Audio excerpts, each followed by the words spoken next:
السلام عليكم ورحمة الله وبركاته. اهلا بكم، يا رب تكونوا بخير.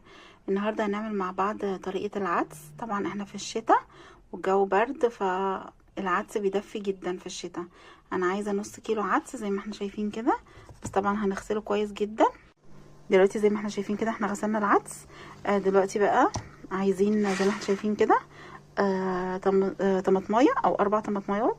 انا بحط 4 بصراحة، بحب الطماطم تبقى كتيرة في العدس، بتبقى بجد بتدي طعم. وعايزة 5 فصوص توم، وعايزة كمان فلفل رومي زي ما احنا شايفين كده، وعايزة بصل، بصلة كبيرة او بصلتين وسط متقطعين بالشكل ده، وعايزة طبعا زي ما احنا شايفين كده جزراية كبيرة او جزرتين وسط.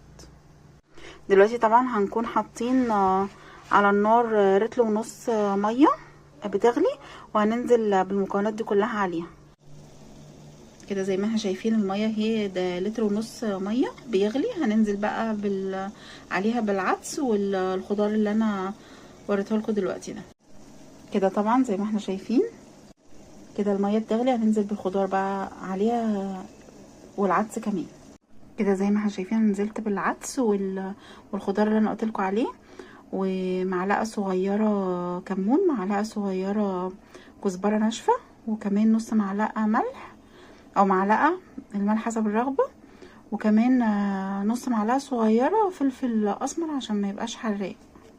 بس هنسيبهم بقى لغايه اما الميه نلاقيها كل الخضار شربها والعدس، بعد كده نطفي عليها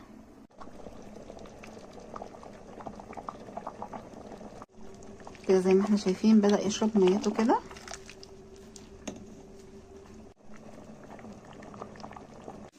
انا كده حطيت معلقه سمنه بلدي، وحطيت 4 معالق كبار زي ما احنا شايفين كده شعريه.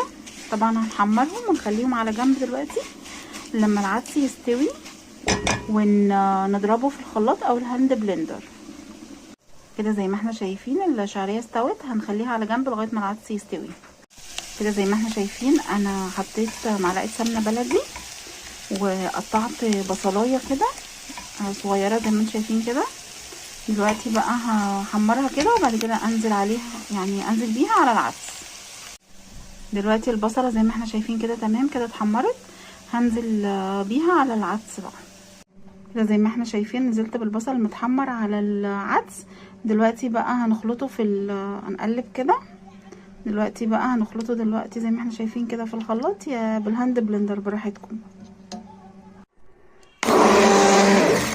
كده. زي ما احنا شايفين هنعمله بالهاند بلندر